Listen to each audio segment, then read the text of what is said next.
Miles Morales is Spider-Man. Well, sort of. If you've ever seen Spider-Man Into the Spider-Verse or Across the Spider-Verse, then you know Miles is the kid who gets bitten by a radioactive spider, gains ridiculous superpowers, and ends up battling some of the biggest villains his universe can throw at him. He's funny, he's brave, he's chaotic in the best way possible. And honestly, he's carrying one of the heaviest superhero legacies in all of Marvel. But here's the twist most movie-only fans never see coming. The Miles Morales from the Spider-Verse movies is not the same Miles from the comics. Not close. Not even kind of close. The differences run so deep that they reshape his origin, his personality, his relationships, his villains, and even the entire meaning of his story. Today we're breaking down the craziest and most surprising differences between movie Miles and comic book Miles. We'll go from his origin to his relationship with Peter Parker, to his powers, to his villains, and everything in between. Stick around until the end, because some of these differences are so massive, you'll wonder if the Spider-Verse Miles is even the same character at all. Before we dive in, don't forget to subscribe to Silver Screen Hero for more Marvel and DC deep dives. Let's start at the beginning, with the spider bite that changed Miles' life. In the comics, Miles doesn't get bitten by some random spider from a glitchy alternate dimension. Nope. His spider actually comes from Oscorp, specifically one from Norman Osborn's morally questionable experiments. Yes, that Norman Osborn. The turns into a goblin and makes Peter's life a nightmare, Norman Osborn. So from day one, Miles' powers are tied directly to the classic Spider-Man villain responsible for creating chaos across the entire franchise. His destiny is connected to the same darkness that shapes Peter's. It's almost like the universe went, "Here, Miles, take this trauma starter pack, and good luck." But in the movies, totally different story. The radioactive spider that bites Miles comes from Alchemax, and not even from the main universe. It slips through during a massive multiverse collider accident, gets blasted into Brooklyn, and bites Miles while he's hanging out with his uncle. It doesn't symbolize legacy, it symbolizes the multiverse breaking wide open. That's the biggest thematic split. Comic Miles gets powers because of fate and legacy. Movie Miles gets powers because the multiverse glitched. And that changes everything about the kind of story he ends up living. The only major overlap between the two origins is Uncle Aaron. In the comics, Miles visits Aaron at Oscorp. In the movies, he visits him in an abandoned subway tunnel for graffiti. And both setups lead to this Reddit take. I think the film definitely has the better overall origin, since it's kind of convenient in the comics that another kid just so happens to acquire powers of Spidey in the exact same way right after Parker has died. But I feel the comics had much better weight in the first time Miles meets an alternate verse Peter. Origin changes like this have ripple effects. They reshape how Miles becomes a hero, how he meets Peter, and what kind of world he has to protect. Speaking of Peter, buckle up because this next difference is huge. If you've only seen the movies, you probably assume Miles has a direct emotional bond with Peter Parker. After all, he trains with two Peters across the Spider-Verse movies. But in the comics, Miles never even speaks to Peter before Peter dies. No pep talk, no words of encouragement, no mentorship, just tragedy. Miles witnesses Peter's death firsthand. He sees the responsibility fall on him, and he has to deal with all that grief, guilt, and pressure alone. That isolation shapes comic Miles into a quieter, more introspective hero. He doesn't get the emotional support movie Miles does. He doesn't get the "you're ready" moment. He doesn't get a spider dad from another universe teaching him life lessons between jokes. Meanwhile, movie Miles gets Earth 1610 Peter and Peter B. Parker, the divorced, depressed, loafing legend who reluctantly becomes Miles' mentor. comic, Peter dies protecting his loved ones, never meeting Miles, and leaving Miles to navigate this entire identity crisis on his own. This Reddit user explained it well. I believe that there is supposed to be one original Spider-Man in that universe, which is obvious because Peter was the only Spider-Man before Miles got bit by a spider from another dimension, which wasn't supposed to be there. The movies give Miles 2 mentors because that's more emotional and cinematic. The comics give Miles 0 mentors because it's more character defining. And again, ripple effects.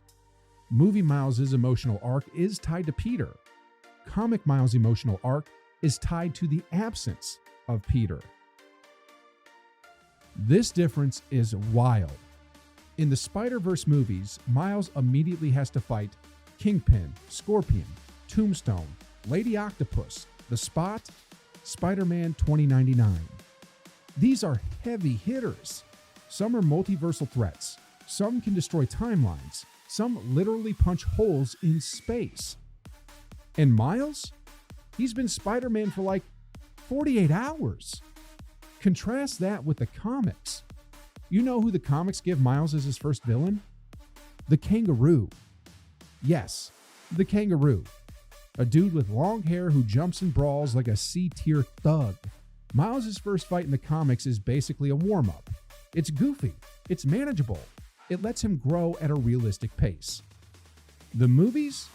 They yeet him straight into world-ending scenarios before he's even mastered wall crawling.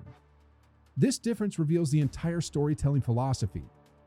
Movies want spectacle now, comics want growth first. And speaking of growth, that brings us to one of the most underrated differences. In the movies, Jefferson Davis, Miles' dad, is a police officer. He's grounded, he's strict but loving, he's a regular guy dealing with teen drama, work stress, and citywide chaos. He's relatable. You gotta say I love you back. Dad, are you serious? I wanna hear it. But in the comics, comic Jefferson Davis is anything but regular. He used to work for S.H.I.E.L.D. He went undercover inside Kingpin's crime empire. He has government secrets. He has enemies. He has a past he can't fully escape. He's basically a black Nick Fury with suburban dad energy. A Reddit user breaks it down perfectly. In the Ultimate Universe, and carried over into 616, Jefferson Davis was a retired agent of S.H.I.E.L.D. The game and the movies presumably make him a cop to give him a similar background as a crime fighter authority figure, and put him in conflict with his brother as a result. Without any of the baggage of the direct connection to a part of the Marvel Universe they wouldn't necessarily have the rights to. Movie Jefferson is streamlined, more emotional, less complicated. Comic Jefferson is layered, dark, involved in secret wars, living a double life. Both work, but they create very different Miles Morales experiences. Movie Miles? He's energetic, expressive, and chaotic in the most lovable way possible. He jokes, he stumbles, he panics loudly, he reacts big to everything. Comic Miles is basically the opposite. He's introverted, quiet, thoughtful. He internalizes everything, he overthinks constantly, his humor is subtle or non-existent. This difference becomes extremely important after Peter dies.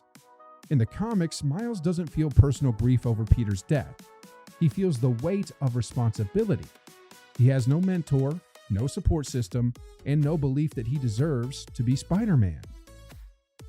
Meanwhile, Movie Miles wants to be Spider-Man. He idolizes Peter. He dreams about it. He wants greatness. So when Peter dies, he's told directly, "You are Spider-Man." That gives Movie Miles clarity, something Comic Miles doesn't have until much later. I wanted to be with you guys so badly. In the comics, Miles and Genki literally build his suit together. They experiment, they tweak, they customize. They treat the suit like a science project. It's part of his identity. Movie Miles? He buys a Halloween costume, then gets gifted a real suit, then spray paints it into his iconic black and red version. A Reddit comment explains the symbolism. He is still in his figuring things out phase of being Spider-Man, and his suit is a representation of that. I think ending BTSV with a new, better design would be a great send-off to show how far Miles has come. Comic Miles is a creator. Movie Miles is an artist. Both identities are valid, but they shape the audience's expectations differently. Both versions share the basics: wall crawling, super strength, spider sense. But the signature Miles Morales powers, Venom Blast, bioelectricity, camouflage, develop very differently. Comic Miles develops them slowly. He experiments, he fails, he trains, he grows. His powers are a journey. Movie Miles discovers everything almost immediately, because movies need spectacle fast.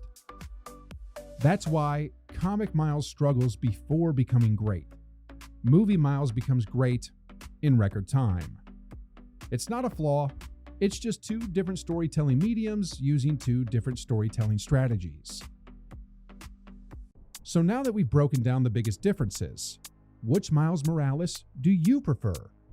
The cinematic, multiverse hopping artist who becomes Spider-Man through inspiration and mentorship?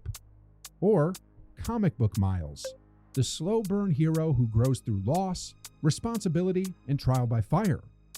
Let me know your thoughts in the comments. Make sure to like the video, subscribe to Silver Screen Hero, and check out the next deep dive right here.